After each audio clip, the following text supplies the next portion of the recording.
Hi, and welcome to Hanging with Becky. I'm Becky Deanna, and every week I hang out with one of my amazing friends to talk about the latest movie release. Then comes the really fun part. I create a custom Becky challenge to test just how well they know something they're passionate about. I've spent more than 25 years as a movie studio marketing executive and a lifetime as a film fanatic. This show is all about celebrating the movies playing in theaters and introducing you to some of the incredible people I'm lucky enough to call my friends, one conversation at a time. This week's guest is one of my favorite people, Paul Retterer. Paul and I met a little over 2 years ago at a USC alumni event after he complimented my Star Trek bag, and we've been great friends ever since. We started going to movies together all the time, and before long, I recommended him for a role on the Global Marketing Partnerships team at Sony Pictures. He got the job, and for nearly 2 years, we were lucky enough to work together and share a standing Monday lunch every week. Paul is also my personal pop culture influencer. For months, he kept telling me that my daughter and I had to watch Avatar: The Last Airbender. We finally did and absolutely loved it. Then he convinced us to watch The Legend of Korra, and he talked me into watching K-pop Demon Hunters, which ended up becoming one of my favorite movies of 2025. At this point, if Paul recommends something, I just watch it. He's also one of the most accomplished people I know. Paul was a standout swimmer at USC, served as president of the Athletic Student Senate, was named the university's male student athlete valedictorian in 2023, and was accepted into one of USC's incredibly selective graduate programs in literary editing. So when AVATAR AANG, The Last Airbender, arrived, there was only one person I wanted to invite onto the podcast, Mr. Paul Retterer. And I do want to say that we don't address spoilers, that we were going to get into them, but we do quite often in the beginning, especially. So we talk about the TV show, Last Airbender, and the movie. And so if you want to avoid spoilers, I would revisit this podcast once you get into those. If you don't mind spoilers, then keep going, keep listening. And we talk a lot about it. We celebrate the series and we talk about the movie. This is a really fun conversation. I think you'll have a good time. And then we also get into How I Met Your Mother. I quiz Paul. That is his Becky challenge. All right, now on to Paul. Hi, Paul. Thanks for hanging out with me today. Flamio Hotman Becky, how we doing? Congratulations on your podcast debut. I know you've been on the radio exciting. before. This is very exciting. I know you've talked about your podcast. I'm very excited to actually be a part of one. I know, it's so fun. Maybe you'll actually listen or watch this one. No, I'm just kidding. So funny. So for the audience, this is Paul. He's already part of the Hanging with Becky canon because I talked about him on the Toy Story episode as the one that convinced me to get Lotso Bear, which I almost had him debut in this episode. I thought about bringing him, but then I'm like, he just needed a loving home. Like that was the whole point in the third one. Like you're rectifying the third movie by bringing him into your house. I know, and I think I think he's very happy here. He seems. I'm sure he's very happy. I'm sure you give Lotso a very loving home. I do. He seems happy. All right. Well, so we're here to talk about Avatar Aang, The Last Airbender, which I don't think I realized until yesterday that The Last Airbender was in the title. I just keep calling it Avatar Aang. It's cleaner because, yeah. So, Paul, as I said in the intro, got me into this show. He literally I feel like he texted me and sent me messages on my computer. Like, have you watched it yet? Have you watched it yet? Have you watched it yet? You wore me down and I finally watched it and then I was obsessed. And because Paul and I worked together, I saw him 4 days, almost every day. I would check in with him and tell him how it was going. And I remember, I'm hoping you're listening to this because you know Avatar, and so I'm not spoiling anything, but there was a point where I felt betrayed. I really love Zuko, and then I felt betrayed by him. And Paul came to my office once and told me essentially, what did you say? I was complicated. Yes, I was upset, and then you were like, I was like, I can't believe it. He betrayed them, and you said it's complicated. And then he told me to keep watching.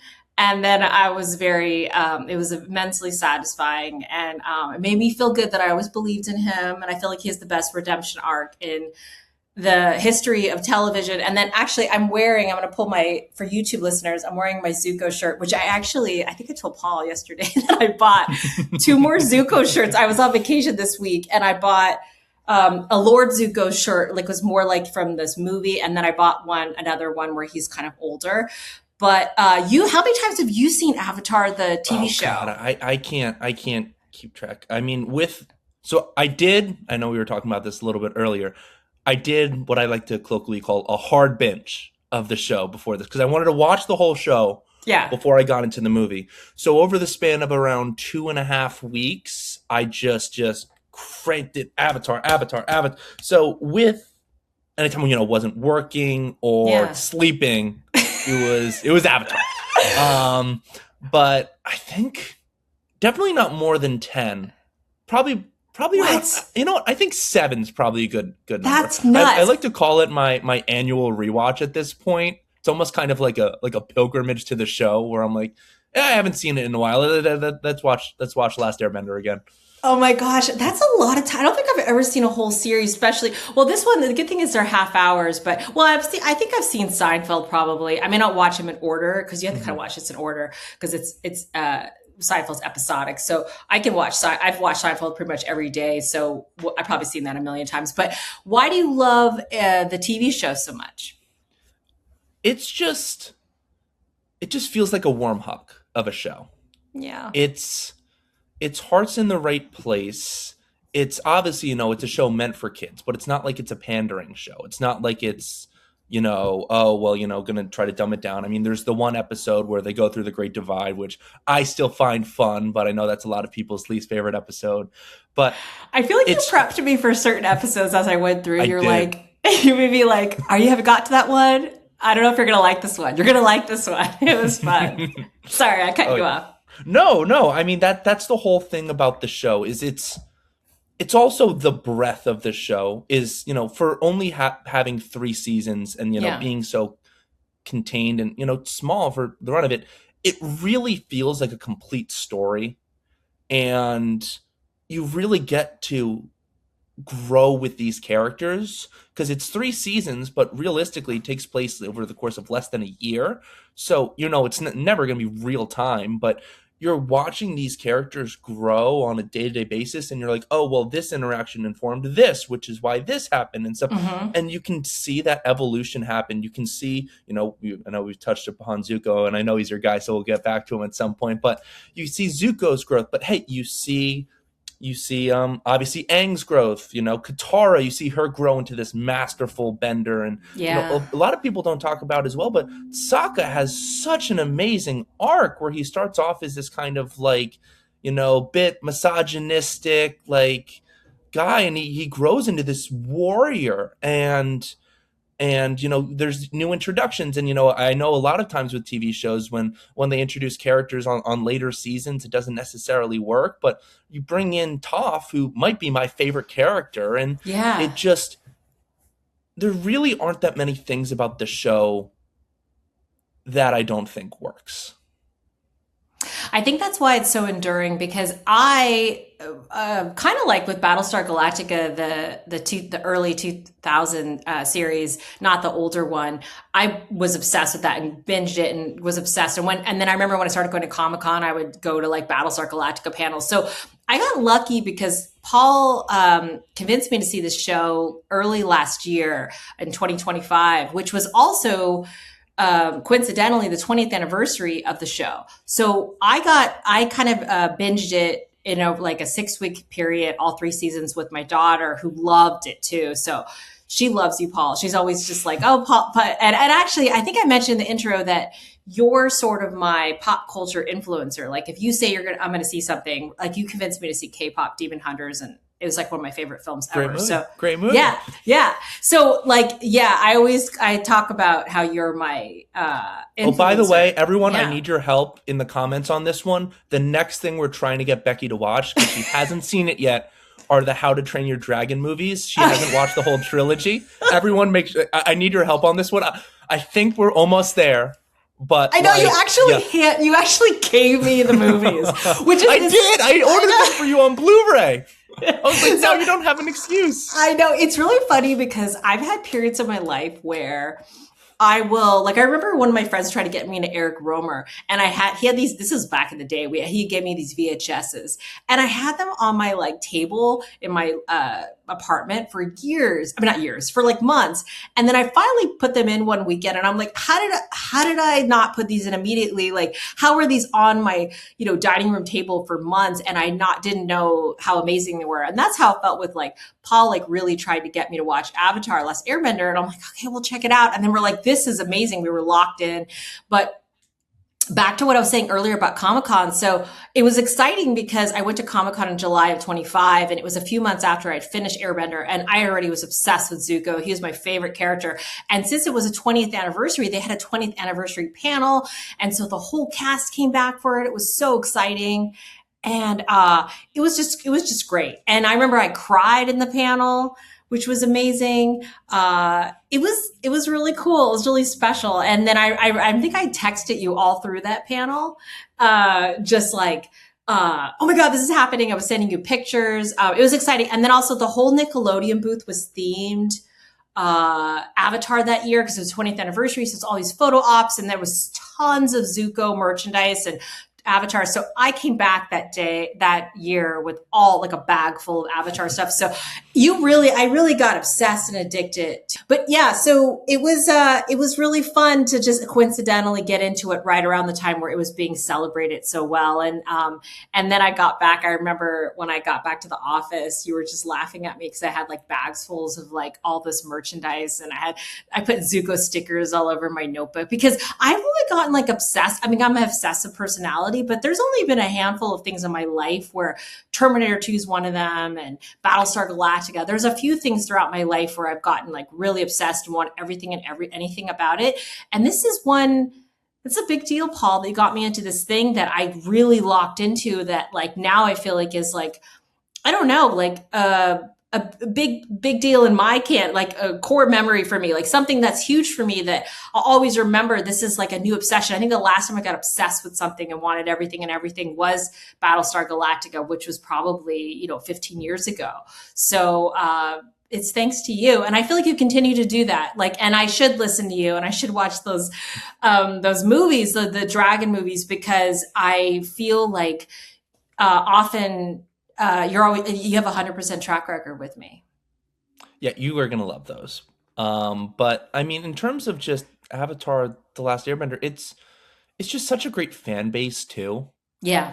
And it's just so welcoming, and it's just, and especially I know was when you went there and all the panel came out for the 20th and stuff, and it means so much to the fans, but it also, you can tell how much it means to the actors and the voice cast as well. And there's really just kind of this bond between, the filmmakers and the fans.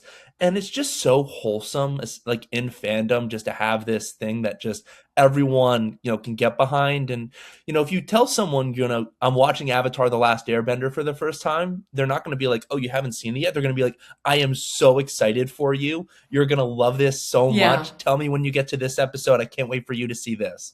Yeah. That's true. And it's also exciting because this year at Hall H, so this movie came out, and that's what we're going to talk about today, Avatar Aang, The Last Airbender. The movie was originally, and Paul and I had been following the news on it. Originally, it was slated to come out in October theatrically this year. And then I think it got leaked online, which was really sad. And the cast was really upset about it. And then they moved it up, the release, to streaming. And they had I think it released theatrically for 1 week qualifying run, which I didn't realize about until I was halfway through Comic-Con. A friend of mine was like, hey, we should go. And all the tickets were gone. It was just impossible to get. And it was just in Burbank. In California, it was at this one theater in Burbank, 16 for a week. And I think it was in New York or something for a 1 week qualifying run. And they released it July 25th on streaming. So it was right during Comic-Con. So they actually had a premiere.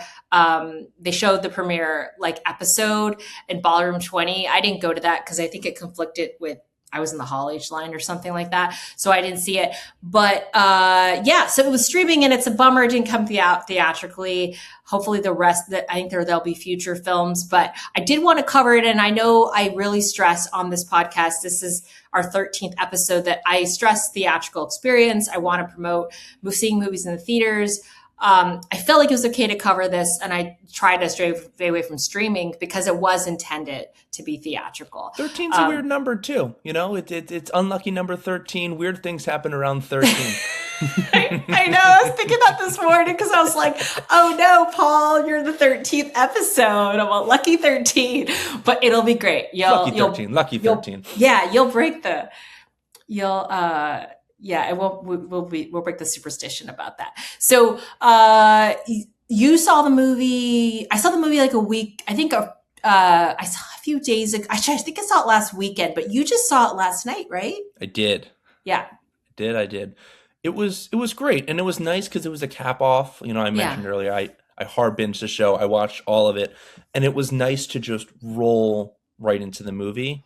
It kind of gave me the similar experience to, you know, sometimes when I'll rewatch Clone Wars and I'll just finish, you know, the finale of the Siege of Mandalore, and I'll roll right into episode 3 and just kind of go right from there. And it was a nice kind of handoff to just finish up the series and then just walk right into the movie.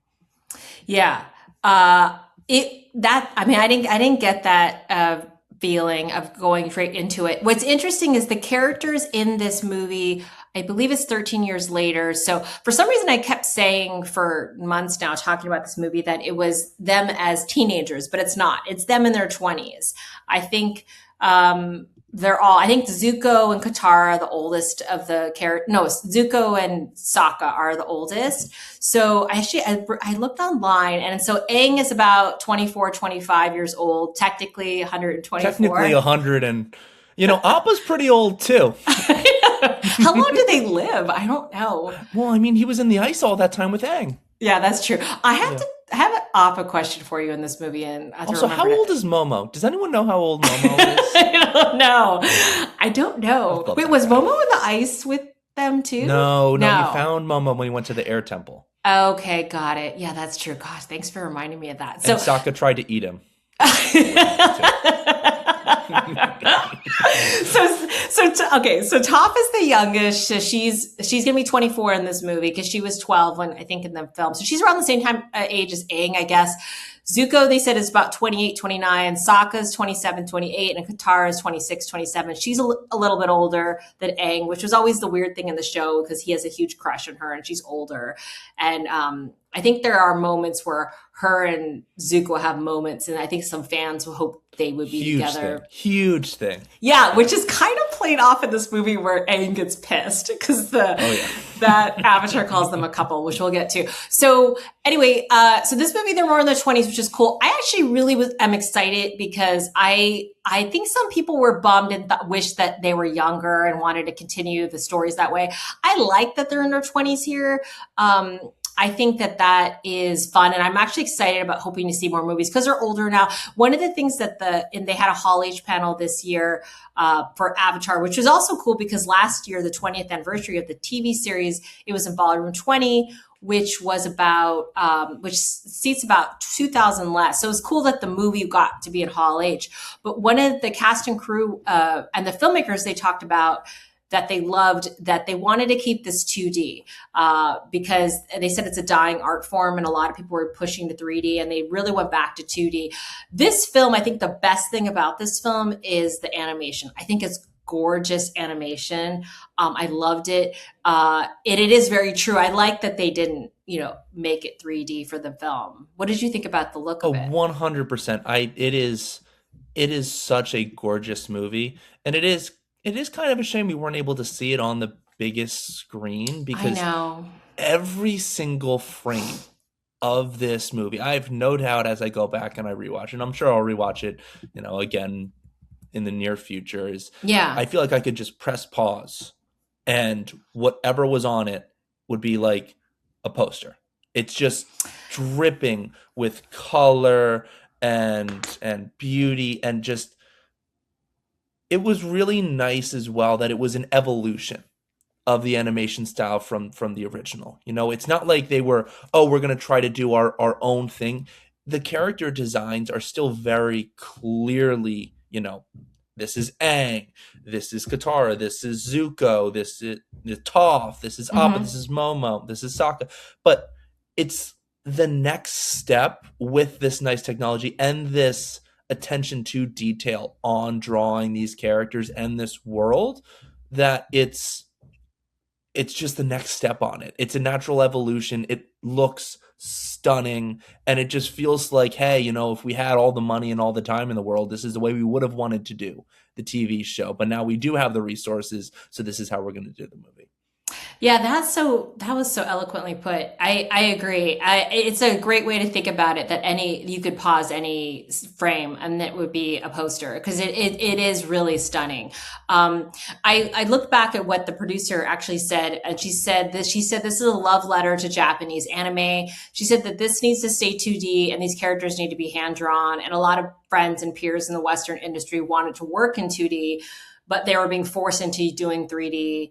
And she thought there's a lot of beautiful stuff that's being done in 3D, but as artists, they wanted to explore all different types of mediums, and they decided to do the movie in 2D. And they were lucky that the studio didn't force them to do it in 3D. So that's essentially what she said in the panel, one of the film's producers. But I think you're right. It's beautiful. It's stylized. It's stunning. That was my favorite part of it. I think the story, so it follows, the story is they meet another airbender, Taga, and I don't really meet him. They like unfreeze him. Well, it's kind of cool. Aang's on the other side of this now, right? Yeah, that's true. He was the boy in the iceberg who was freed by Sokka and Katara. Yeah. But now Aang is the one who's freeing well, he's not a boy. He's just, you know, Dave Bautista animated. He's big. But, you know, he saves the boy in the iceberg. And it's kind of a cool flip on that notion that we already are, you know, so familiar with and already know. Yeah. And then there's I guess let me go back for a second. So the thing that is exciting, but was also, I think, my biggest criticism with this film is, so Team Avatar reteams up in this movie, and the beginning of it was so fun because essentially Aang realizes that like sends out like a letter to all the like Sokka and Zuko's now in charge of the Fire Nation, to like get the team back together. And it was, oh my God, I love that scene. So they're getting back together, which was great. And that was fun to get all the like letters and everything. And then, but I didn't feel like, my biggest criticism for this film is I didn't feel like we got enough of them together. There is a really great scene where they're by like the fireside, and that's a kind of a fun scene. And there's one in the spirit world, but I wish, and that's what I kind of hope for maybe another film, is I do feel like my biggest criticism is that, like, I really wish that we got more of them being a team Avatar and hanging out and being fun with each other. We got bits and pieces of it, but I would have loved that. And I don't feel like we got enough of it. And that was the bummer I felt about the film, and why I wasn't like a 4-star film for me, because I wanted more of that. And it would have been great. And they still know how to write for these characters. What did you feel about that? Oh, I agree to an extent. I think, you know, they got all the characters right. Yeah. Which is a big thing, you know, if you want to call this a legacy sequel or however it is. It's, you know, sometimes it's, you know, the characters aren't necessarily reflective of how they were in the original material, or, you know, anything, you know, maybe besides Sokka focusing a little bit more on his goofy side than, you know, his, you know, strategic, that kind of side. All the characters, it's, you know, even though they were voiced by different, you know, actors, it was still very clearly our main team Avatar, our main gang. Like, it didn't feel like distinct between one or the other. It did feel like a continuation in that. So I had no issue with the characterizations or anything. Yeah. It just, to your point, the movie itself, you know, being how short it was, didn't lend itself to enough of a runtime. And, you know, I think, thinking on it, that's something we can almost kind of take for granted within the TV show, is how much time and development was given to each of the characters within each thing. I mean, Becky, there's an episode where they do Footloose. Like, they had so much time for development and stuff. Like, so I think that's just, the constraint of the movie is the runtime. Yeah. But I also think that, hey, when your biggest complaint about a film is it just felt too short and you wanted more, they're doing something right. Yeah, that's such a great way to phrase it. I was thinking that when I was saying it, like, oh, my biggest criticism is we need to get more of the characters. Because it's like, yeah, you're right. Like, it's not like, oh, this is an awful plot and everything. And it wasn't, it was great. I wish that I think they spent so much on Aang and with Taga, which was fine. But I really, as a more satisfying actually film, I would have been nice to get more of them together, and maybe they'll focus the next film on them together.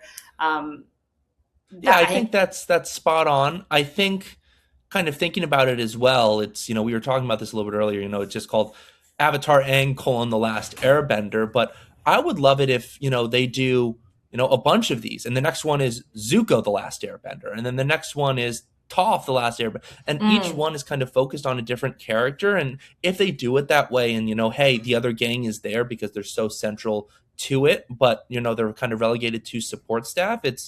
I think I'm a little bit more forgiving on this, even though I would have loved to see more. Like, I would have loved to have seen Suki in this movie. She's such a part of the gang, especially in season 3. I know, but like, it is called AVATAR AANG. It's not called Team Avatar, unfortunately, but the focus on Aang, I think, putting it on the logline is this is Aang's story, and Aang's going to find another Airbender.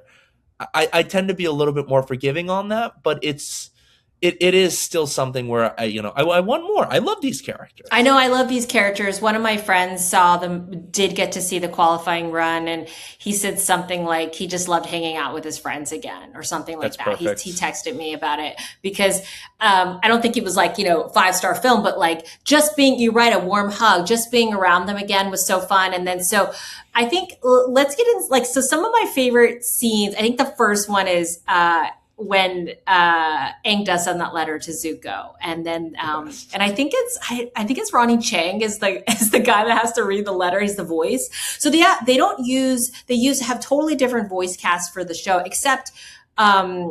Bradley Baker. Yeah, and who was the and then Ken Jeong is in it, but Stephen Young plays. He is Avatar Wan in Legend of Korra. So he's going to play the same character, but that voice, they do bring him back to be Zuko in this movie. So I guess it's a nice through line that he plays a different character in that. But like most of the actors are voiced by different people. But anyway, I think Ronnie Chang is the Fire Nation messenger. And it's funny, he reads this letter because Zuko's like, just read it out loud. And then it's really, really a funny scene. And actually they played that scene in Hall H. They gave us a few clips, and it was fun to see Zuko in charge. And then also see him being like, oh my God, he's being embarrassed by, his friends. But he's not surprised. Yeah. He knows this is coming from Aang. And this is something I love about this movie too, is it's not afraid to show that, hey, Aang in the original series, he was still just a silly little kid, but he's still just has that sense of joy, even through, kind of this inner turmoil and stuff. And you see it bleed out in some scenes as well, like, the letter and it's nice to see Aang joyful and especially in those interactions with his friends. Yeah. Totally. It's so fun. And then another scene that I really liked was when Aang goes to try to find this old other avatar, because he's looking at all these other avatars. I think it's Avatar Ziad, I think his name is. Sonam. There's is that the one that talks about sandals are a thing? Is that the right one, or is it the other one? Yeah, no, Xian is the one that he is Ki Hu Kwan. Oh, yes. Sonam is the lost one. Yes. But when he first walks to the Xian one, that was really funny too, because that character was so funny because again, it was like a funny comedy moment where he's like, oh, what are they wearing these days? He's like, are sandals still a thing? And it's so random, but so funny. And honestly, I don't really like I don't want to see people's feet most of the time and either. So I thought it was really funny that this Avatar was so set on like, oh my God, do you still have to see people's feet in the future? Because I'm not into that. That was really funny. Becky, wait until he hears about socks and sandals. It's going to like blow his mind.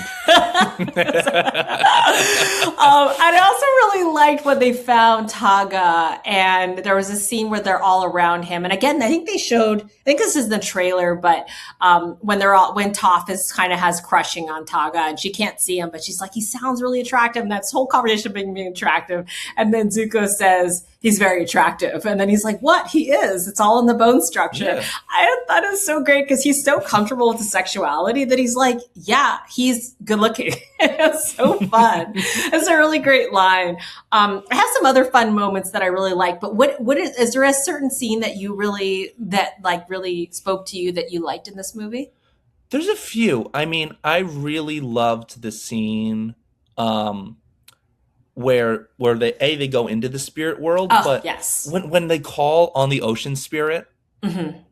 and they do that, I actually literally let out like an audible, oh, that's cool. Like when the ocean spirit came back. Yeah, was that Taika Waititi? Is that the No, that's the tiger spirit was in there, but they're stuck on the island because they go through the never-ending storm, mm-hmm. and then they're in the eye on the corpse of one of these lion turtles. Right. And they're stuck there, and they don't have a way out. So, because it's so spiritually rich, they reach out, and they reach out to the ocean spirit, which is the spirit that inhabited Aang at the end of season 1, that was great. When he destroyed Admiral Zhao and his fleet. And it's just moments like that really make the world feel lived in and acknowledged. And it's hey, we're stuck here. Yeah, let's reach out to this spirit that we had contact with 15 years ago. Like, yeah, this makes sense. So, I mean, that was a moment I loved. I loved when I'm a sucker for a good bookend. I love it when, it starts one way and also ends on that same note. I love when it opened with Aang and Gyatso, and Gyatso told Aang, hey, just because you can win and you can do something doesn't necessarily mean you should. It's the whole Jurassic Park, right?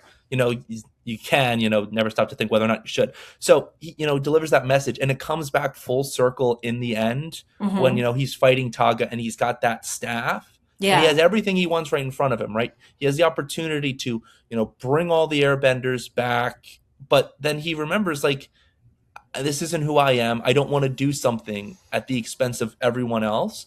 And that's what makes Aang such a great character, is he still stays so grounded in his morals and what he believes. Yeah, that's a great point. And just kind of seeing that Gyatso flashback come back and him kind of, speak to Aang in this moment, I thought that was pretty powerful as well. Yeah, that's the thing is that, like we had said in the beginning, they really stayed true to these characters. It was nice to see them age up and older, and it felt like this would be like what they were like in their 20s. They still held to their values, so that was great. It's funny because Katara, one of the things they said in the panel was that they had, for a while, they were looking at Katara being pregnant in this film.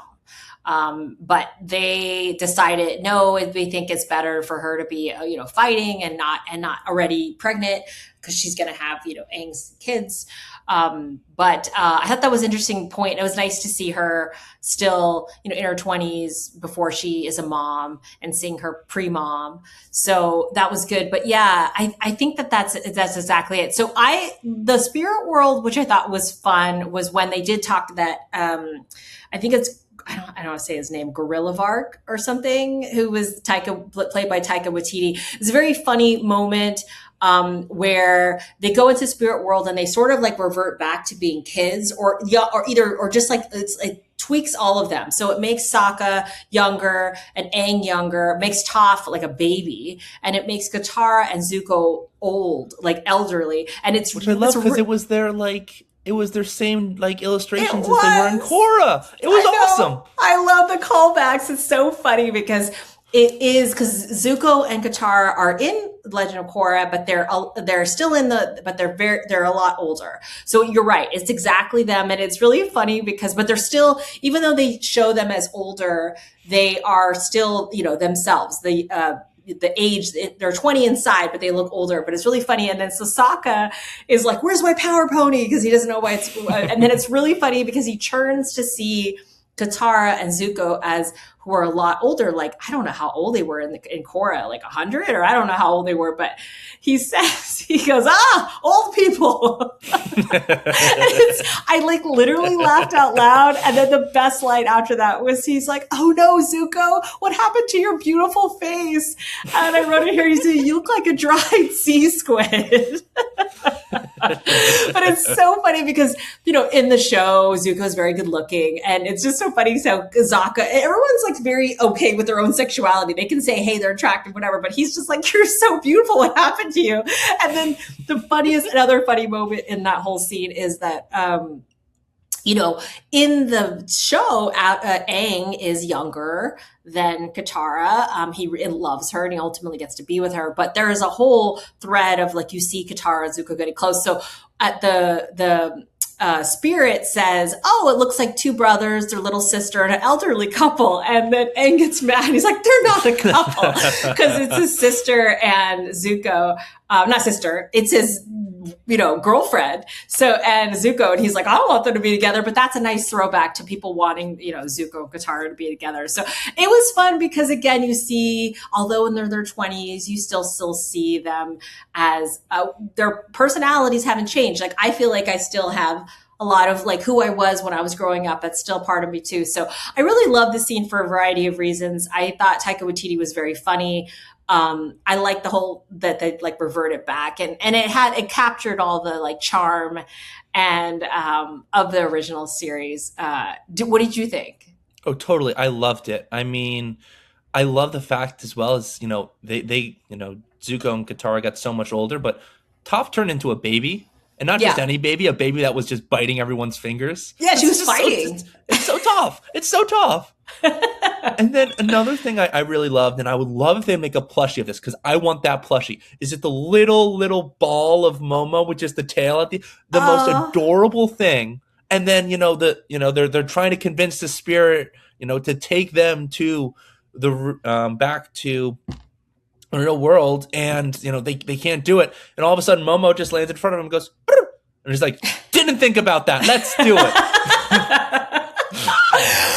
That's the question I had. So, like, Taga in this movie gets he's the one played by Dave Bautista, who's very good in this movie, and he's got a nice arc to him too.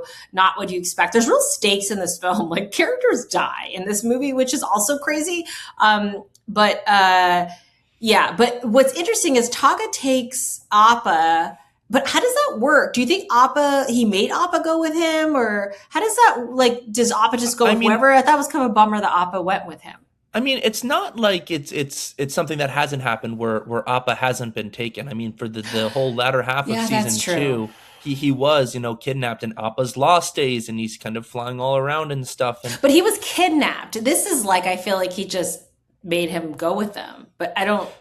I mean, I think there's an element too, with the runtime on how short this movie is. I wouldn't be surprised if you have this staff and you have as much as it is granting powers. There's a part of spirit bending as well in this, and I wouldn't be surprised if he had to bend Appa's spirit to force him to take him out.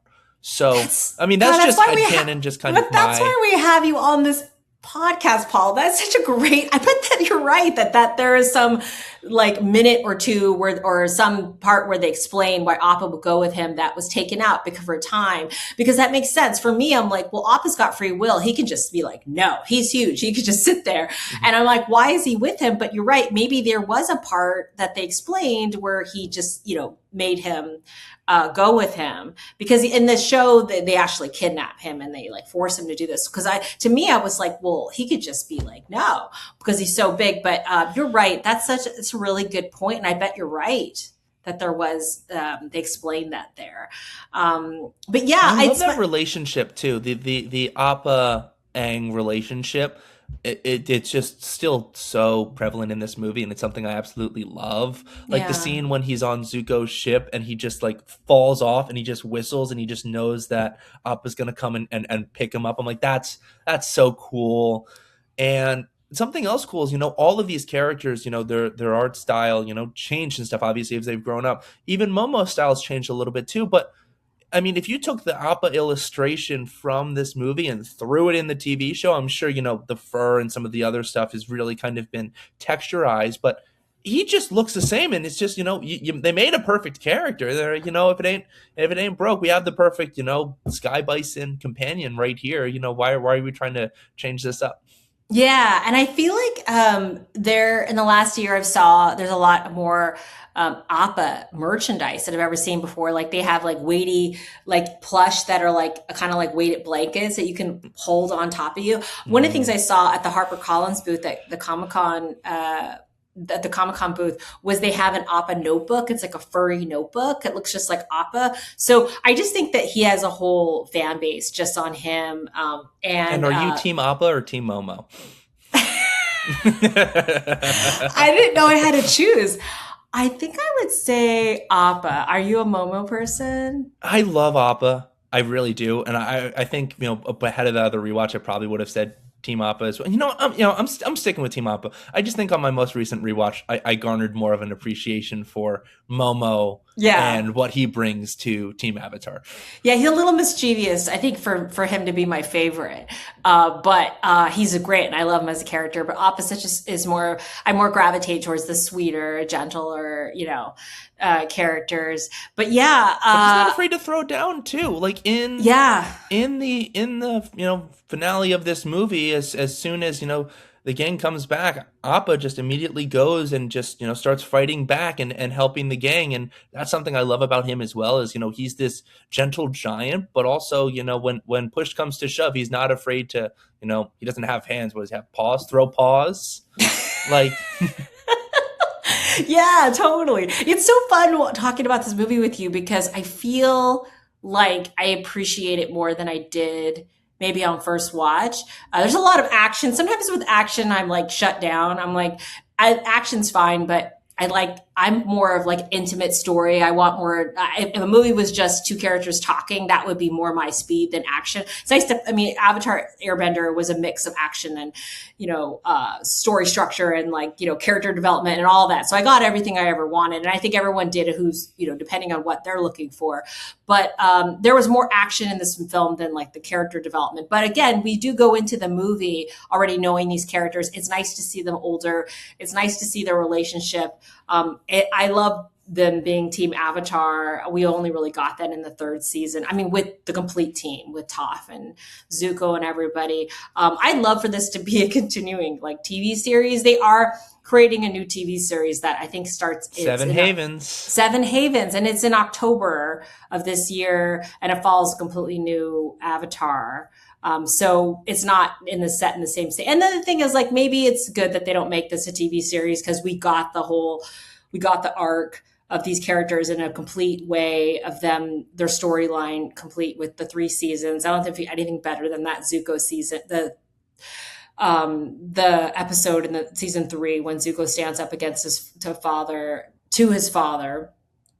That's the best episode, I think, in my opinion. And then his father, lightning bends at him and he deflects it, and he's just like, "Oh my goodness, you've learned more than anything I've."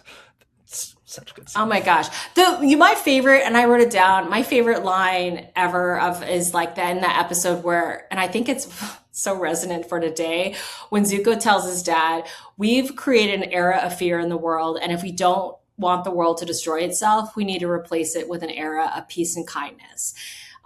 It's like the arc that he has is so amazing that he always had compassion within him, and he lost his way and all the trauma that he has this major character arc. I mean, so speaking of Zuko's compassion within him, I know we're talking about the movie, but no, we can talk about the show. Something I noticed on this rewatch that I thought was so cool, and I'm like, I've never realized this before, is you realize how compassionate and how much honor Zuko has in the first episode. Because what happens is, you're introduced to Katara and Sokka, and you find out that the Fire Nation came and they took Katara's mother, right? Obviously, the context of that, it gets built on throughout the show. You learn what that means and moving forward. But you've learned that these firebenders, in the army aren't necessarily trustworthy and don't, listen to their word. They came in for this thing and they totally raided the village, and some people died, including Katara's mom. And they didn't, weren't honest and weren't true to their word. But when Aang, is first confronted with Zuko, Aang goes, hey, if I let you take me in, will you leave these people alone? And Zuko says yes. And then he goes with him. And what does Zuko do? He calls all of his men back to his ship, and he floats away. Because he doesn't attack people when he does stuff. He is true to his word. And he said something, and that's his bond. And I realized that when I was like, wow, Zuko, he is, the Fire Nation as it should be, as opposed to how it actually is. And, the whole notion of, honor is something you give yourself. Yeah. Well, he's already had some inherent honor within him, and you just had to dig it up. Yeah. It's so sad with his dad. I mean, it's when you find out like why he is where he is and what his dad did to him. And and he's really just doing this to make his dad proud and everything. But that's such a beautiful observation in the first episode. I don't think I saw that either. It's interesting because as I watched the show, I think the Blue Spirit was the first one where I was like, God, he's a good guy. And I think I always, and maybe it's from that little nugget they give you on the first episode that I drew on, but I always felt really close to Zuko, even though he was the villain in the series, where I'm like, he's special. There's something about him that's good. And that's why I felt so betrayed when he turned on them. And I thought he was going to, be turned, become in the part of the team, and then he betrays them. I felt so hurt by it. And you said he's complicated. He is. So he's just one of the best characters, I think, in any movie or television show ever. It's nice. It makes you want to rewatch the series. And I'm so happy you got me into it. I actually almost cried when you were telling me that right now about that first episode. It's so true. So the series is great. We gushed about it, and obviously we spoiled a lot of it. So hopefully you're listening to this because you've already watched it, or maybe it'll make you want to rewatch it. Or maybe you want to rewatch it and you won't remember all the details we're giving you. But the movie, I think, is worth seeing. I do feel like more I like the movie more talking about it with you, because it does give you all the things that you need. I think I wish it gave us more of the team, and that was probably my biggest criticism. But do you have any final thoughts, or what do you think about the movie? Well, besides the fact that Zuko's hair in this movie is fantastic, and also I love the fact that they gave everyone abs. Everyone has muscles. Everyone's got an 8-pack. Even Momo, when he's reaching for something, he's got some I didn't notice that. Triceps. I'm like, go Momo, you've been hitting the gym. But everyone's very in shape. Everyone's got muscles. But I just think, when you have a show that's in this universe, obviously, you have the constraints of the universe, right? Yeah. The movie is very much set between, The Last Airbender and The Legend of Korra. And, when you have a line and you drop a bullet point on that line, the line's still got to go from one place to the other. Maybe you can curve it a little bit one way or another, but we're still all leading. And the respect they had for the canon and stuff moving forward, and the fact they were able to have some reveals and some great fun within that as well is awesome. The very end, when, all of a sudden he's like, Avatar Sonam, told me about this place I need to go to. And they went, and all of a sudden the clouds part, and there's a whole colony of sky bison. I literally went it was just such a great moment. And, if you watch Korra, that there's some more sky bison and there's some stuff there. But the fact that they're able to have these moments within a movie that's very much set between two shows, hey, that Katara, Zuko, Sokka, Toph, Aang especially, what happens to these characters, and sometimes there's a lack of tension within that, but there was a level of playfulness and and joy you could tell in the filmmakers making this movie of, hey, we love these characters and we want to spend time with them. And, if we have 4 hours to do it versus if we have 90 minutes to do it, it'll be a great time to spend some time with Team Avatar. Yeah, that's such a beautiful way to phrase it. And you really felt it in the Hall H, the producers and the filmmakers talking about this movie, how much they care about these characters, how much they wanted to put this out. And then they talked even about how they created a whole new language for Avatar in this movie, where they didn't want it to be just like American version of Chinese, or they wanted to create they looked at a certain language and then they altered it somehow for the Avatar language, that they created like a style guide for this movie going forward. So the mythology of this film continues to of this franchise continues to grow and grow. So I think it is nice to see that the series now has evolved into films, and I'm hoping that now we will get more movies, because this is such a great franchise that Paramount owns. They should definitely use it. And the fan base is, as I witnessed at Comic-Con, quite large. Actually, I'm kind of excited about doing this episode because,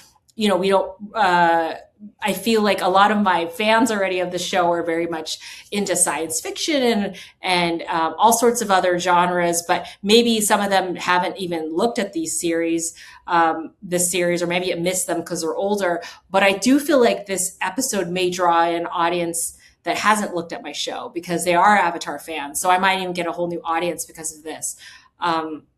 Which is exciting because we love you if you're a new audience member. But because we appreciate all sorts of films. And I would love it if this introduced people to this show or gave them a rewatch or gave them wanted to look into it, because it's very well revered.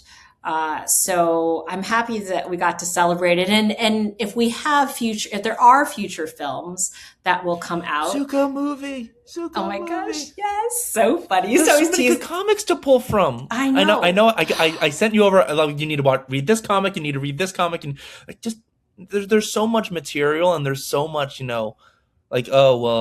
no fatigue with this franchise. There's no strain on it. Anything that that gets put out within the canon, it's appreciated and the fans want it, and it's a really cool place for a franchise and a fandom to be in. Yeah, and actually, I didn't tell you, Paul, and I didn't bring them here, but I'll get them to you next time I see you.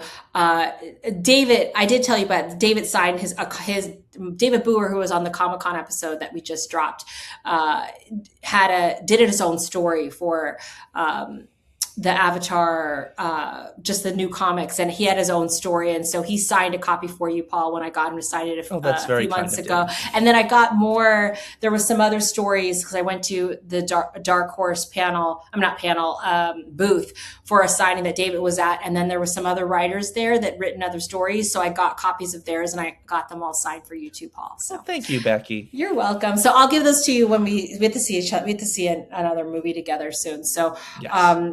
But yeah, so I'm so happy that we got to celebrate this. And if there is a future film, we'll have to have Paul back on for that, because one of the things I love about my show is that I get to pick the perfect person for each film. I feel like that really knows and understands and loves that genre or that specific characters of the movies. So it's exciting. I feel so lucky that I got to have you on to celebrate this movie, because I feel like you brought a whole other level than anyone who's just a casual fan, especially that you did a rewatch. I didn't even ask you to do a rewatch and you just did it.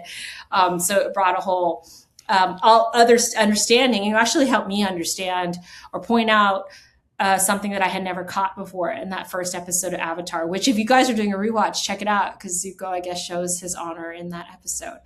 But are you ready to move to the Becky Challenge, or is there anything else you want to talk about with Avatar before we do that? It's a great movie. It's a great continuation of it. And I hope, give me a million of these. I love these.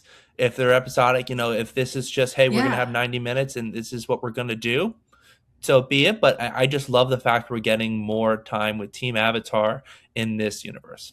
Yeah. Oh, and then Legend of Korra, that is after the Airbender. Did you love Korra or Avatar? I did. Better? I really like Korra, and I really appreciate Korra for what it is. I know there's a lot of people who aren't necessarily a fan of Korra as an Avatar, and I know Seven Havens is they're obviously I haven't seen the show or anything, but it kind of delves around a cataclysmic event that Korra causes, and it's like, Korra, girl, what did you do?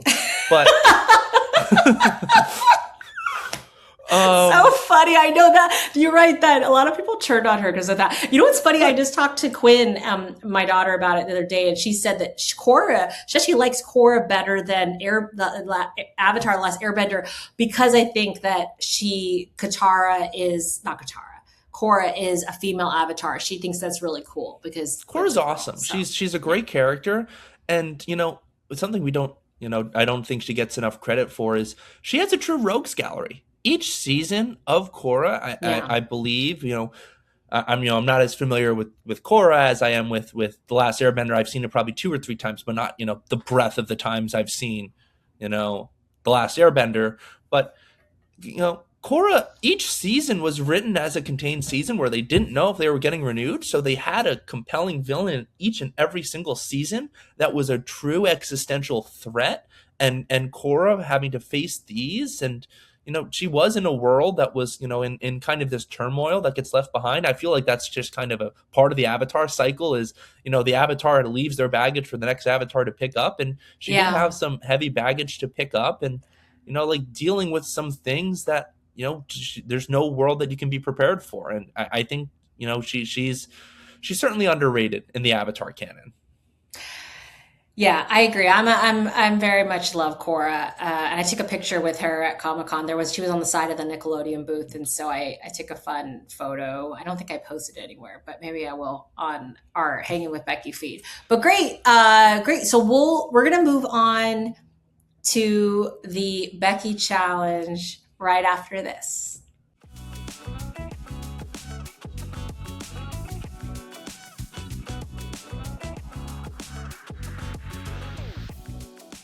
All right, we're back for the Becky challenge. All right, Paul, you've watched How I Met Your Mother so many times that I'm convinced you know McLaren's Pub better than your own neighborhood. You quoted Barney Stinson, debated Ted's biggest mistakes, and probably know every slap bet moment by heart. So today's Becky challenge is called Have You Met Ted? I'm going to test your knowledge of 9 legendary seasons of How I Met Your Mother, from unforgettable characters and running gags to deep cut moments only a true fan would remember. Get enough right, and you'll officially earn the title Legend, wait for it, Dairy.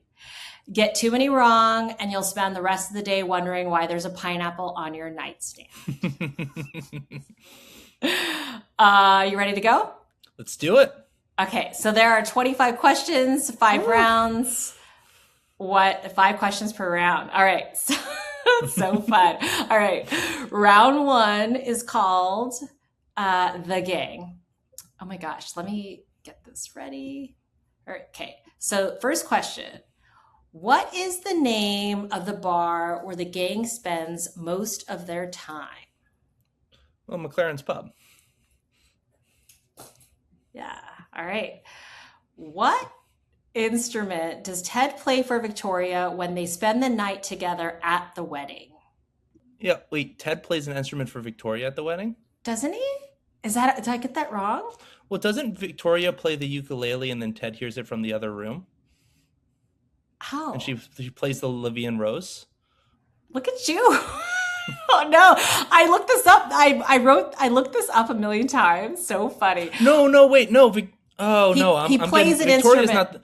I'm thinking about the mother. This is silly. No, Victoria. Victoria. This is season 1. They go to a wedding and they go to Stuart's wedding. I don't remember. I just remember he wants to do tap dancing, but. Maybe this could be wrong. So I have piano. Does he play the piano for her? That's right. Victoria covers his eyes and he plays the. Oh, dang it. That's okay. Oh my God, I can't believe I've stumped somebody else the other day on the second question, which was crazy. I think it was Julia. All right. What is Robin Scherbatsky's teenage pop star stage name? Well, it's Robin Sparkles. When she's in, her let's go to the mall phase. And then she, has several other aliases as she goes along. Yes. All right. Number 4. What is Robin Sparkle's biggest hit song? Let's go to the mall. Everybody come and play. All right. Number 5. Lily leaves teaching to pursue what career? She goes to try to be an artist in San Francisco. Yes. All right.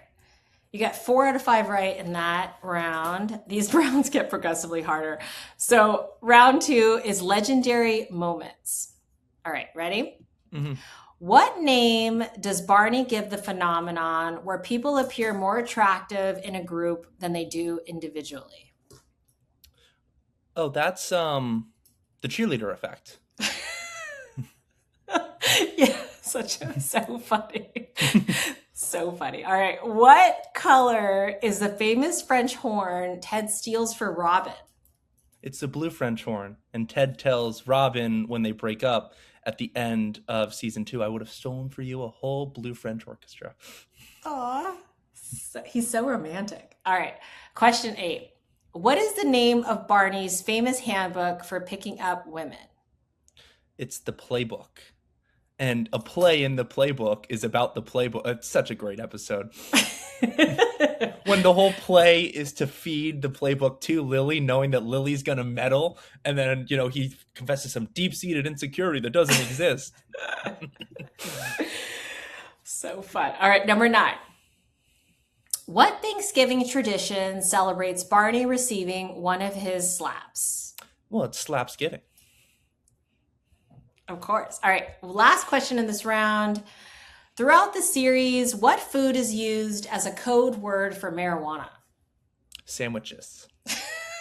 You got a perfect score in legendary moments. What's funny on that other one is you can realize when the sandwiches gig started, in one of the later seasons, because, I'm doing another rewatch right now on it. Girlfriend and I are watching it. She's actually watching it for her first time. It's always fun to see that's it so fun. Other people's eyes. But it's funny, you can actually see when the sandwiches gig, the whole running joke starts, because before that, they don't necessarily mention it at all, and they just kind of show it, and they're like, we were just doing stuff, or they don't say sandwiches. But it's fun to kind of see when that picks up. Oh, that's fun. All right, number 11. This round is called Deep Cuts. All right, number 11. What is the name of the bakery where Victoria works? Ooh. I should know this. Some of these are hard, sorry. I feel like you got the hardest quiz. Killing me, Becky.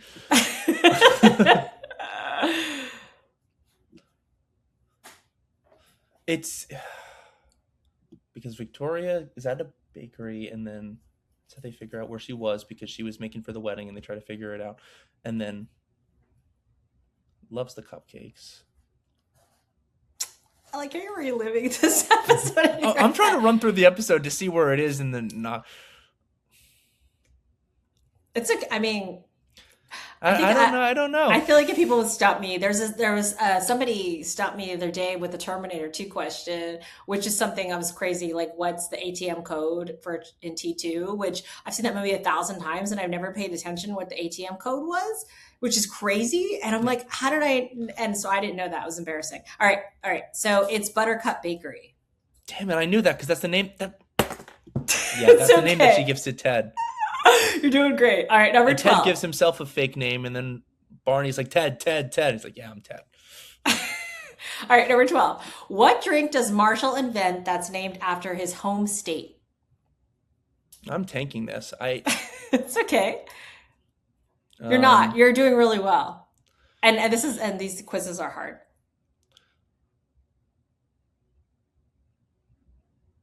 These are hard because these are the deep cut ones with the names. Well, this is at the bar that he takes Robin to, right? In one of the later seasons, that's A Feel from Home, and she pretends that she's not I think Canadian. so. He names his drink after his home state. So it's something Minnesota. Mm-hmm. Think your dad's getting this right now? I don't know. All right, you give up? Minnesota Freeze. That's a good one. No, it's Minnesota Tidal Wave. All right, question 13. What fake job does Barney tell everyone he has throughout most of the series? It's please. And Yes. please is an acronym. It stands for provide legal explication and sign everything. I love how you explained what the acronym stood for. You should get bonus points for that. All right, 14. What is the name of Ted's college girlfriend whom he dates on and off throughout the series? Oh, I should know this one. This is played by... You know the actress is so funny. Yeah. No, she's in that 70s show. Okay. Sorry, bro. I'm blanking right now. Because that's what happens every time they're there. And... No, in the episode, anytime that, like she cheats on Ted, the dude's like, sorry, bro. Sorry, bro. Has she in a lot of episodes? I haven't seen the series in a while. It took me forever to research these questions. Are you giving up or? Yeah. Okay, it's Karen. Yeah. All right. Oh my gosh, this round is taking you down. This one round, my friend got taken down in the bonus round. Okay, number 15. What was Robin Sparkle's grunge alter ego called? It's Robin Daggers, right? Yes. All right, great. So you got 2 out of 5 on that one. That's okay. We have 2 more rounds. Lightning round. All right, this one is, I'm going to give you a clue about a character from How I Met Your Mother, and I'm going to ask you to tell me the character's name. All right? So the clue number 16 is the taxi driver who becomes one of the gang's closest friends. Ranjit. Yes. All right, number 17, bartender at McLaren's pub. Carl. Yeah. Number 18, Robin's overly enthusiastic coworker. Patrice. Nobody asked you, Patrice.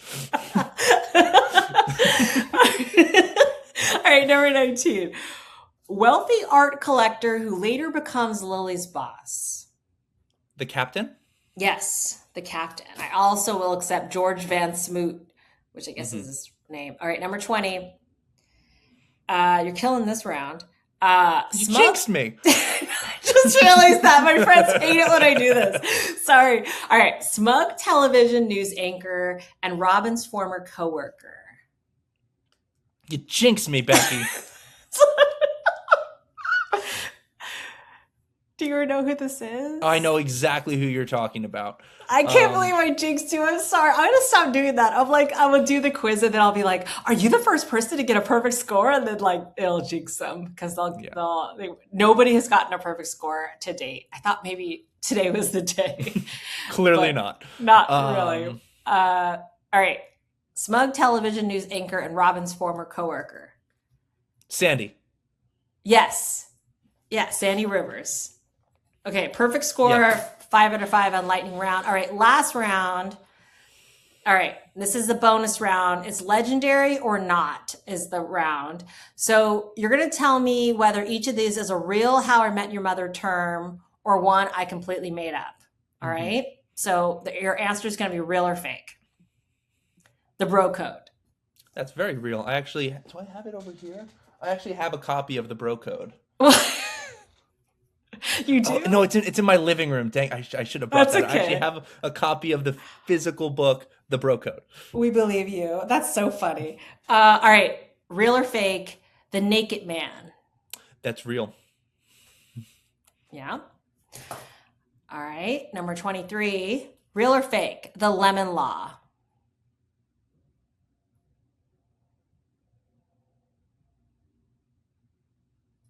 That's... Yeah, your instinct. What'd you think? Yeah, it's real. It's real. Why'd you question yourself? I've also been watching a fair amount of Friends and Seinfeld reruns, and I was just questioning if you were pulling something from another episode. But no, this is How I Met Your Mother. Well, I completely made up the one that I did. So the ones or ones. All right, 2 more left. Real or fake, The Apartment Pact. That's fake. Right? Yep. it's fake. Made it up. Last one. The platinum rule. Real or fake? That's real because it's above the golden rule. Yes. All right. So you got a perfect score on that one. All right. Let me tabulate your final score. So you got 4 wrong, which is really good. So you got 21 out of 25. All right. Let me read you the rankings. Let's see. All right. 0 to 5 correct. McLaren's newbie. 6 to 10 correct. Pineapple investigator. 11 to 15 correct. Blue French horn collector. 16 to 20 correct. Bro code expert. 21 to 23 correct. Suit up specialist. And 24 to 25 correct is legend. Wait for it, dairy. So you got suit up specialist. Congratulations, Paul. You did really well. I can live with that. Nothing suits me like a suit. I'm okay with that. You look great in suits. You are very dapper in suits. So awesome. And I think Barney would be really proud. You did really well. I'm actually really want to know how your parents do. That second question took the steam right. That was like a sucker punch. Like boom. I'm like, oh, we're in for it today. Oh no, it's so funny. I think I did. So Julia and the going back to old episodes. So Julia Marquesi was on the Evil Dead Bird episode, and I gave her Stephen King trivia, and she knows Stephen King so well that she went randomly to a trivia night once, and she was by herself, and they asked her if she wanted to join up another team, and she's like, no, I'll just do that by myself. And she won the whole trivia. She won like massive prizes and everything. So I'm like, oh my gosh, she's gonna kill this. And then I got her on the second question, and I was like, no, I felt so bad. So you are in good company, because Julia is like, no one knows more about Stephen King than her, and I got her on the second question, and I'm like, oh no. So I thought that wouldn't be a hard one, but I guess it was. So, but I have been known to be wrong with my questions. So I'm glad that you confirmed that he did play the piano. He did. He's covering his eyes, and he's.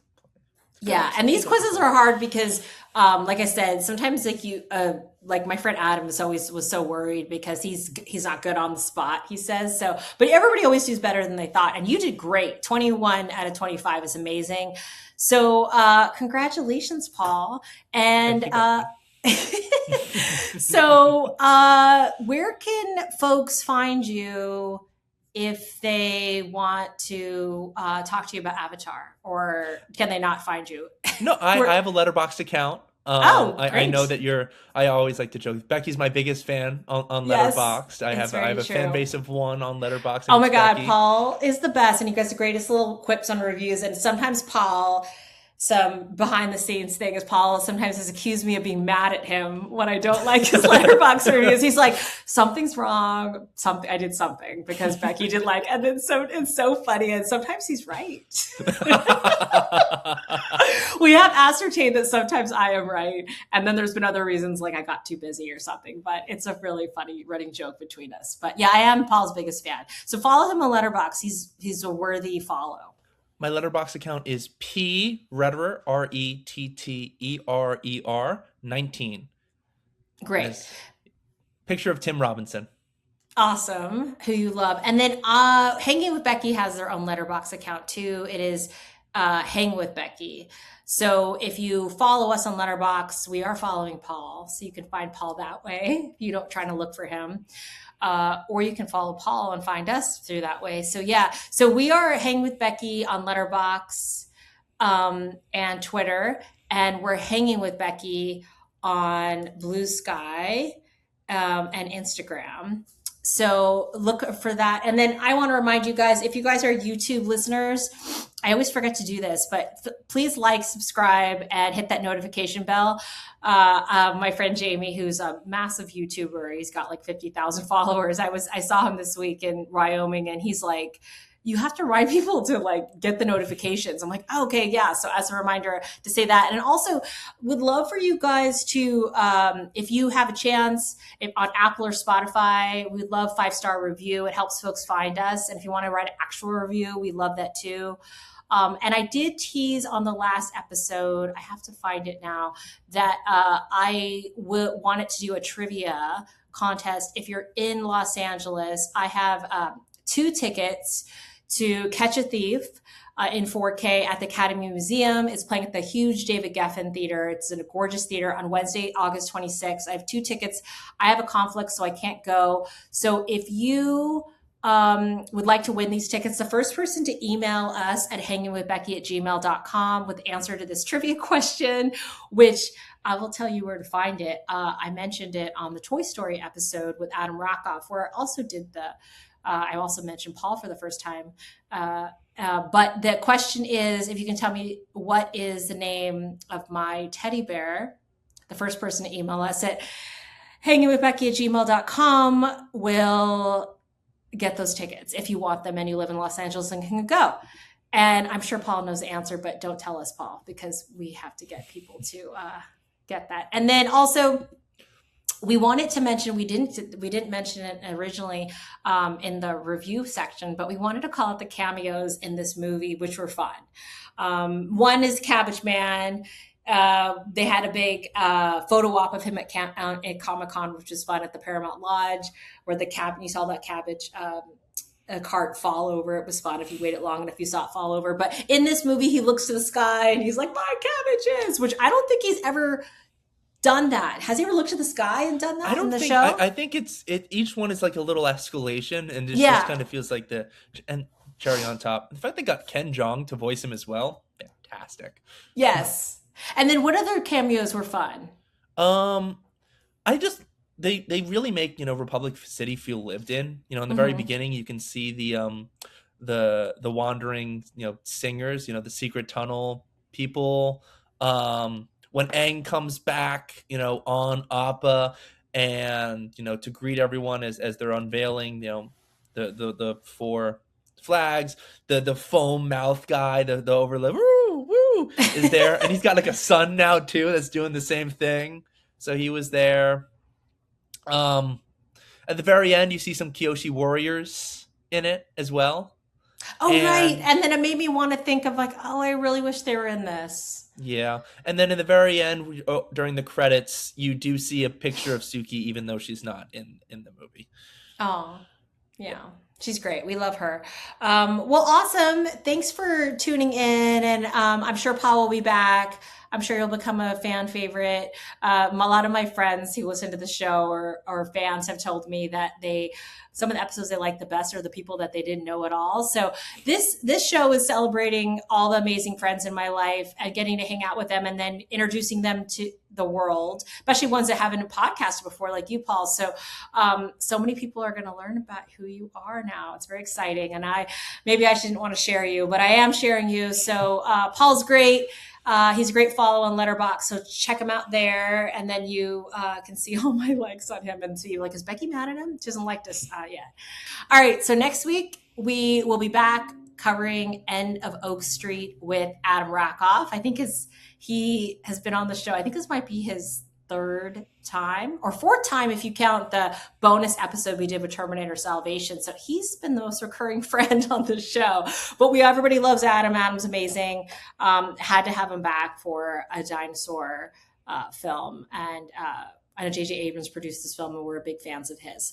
So we'll see you next week. Oh, and go to the movies.